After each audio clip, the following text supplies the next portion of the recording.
My name is Krystyn Irby. I am a health science professions major and I'm from Odessa, Texas.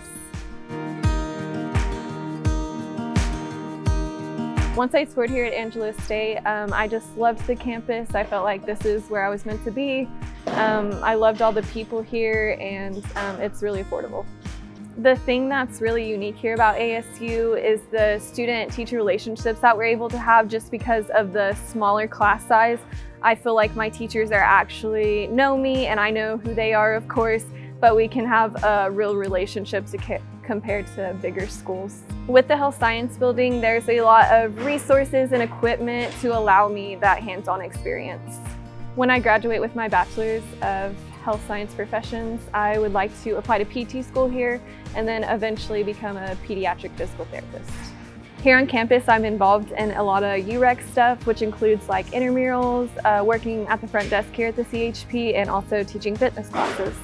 The teacher at the time had said that I should try to start getting involved in teaching because it was a lot of fun. So she got me in contact with Jody, and Jody just took it from there. So then I got to start teaching.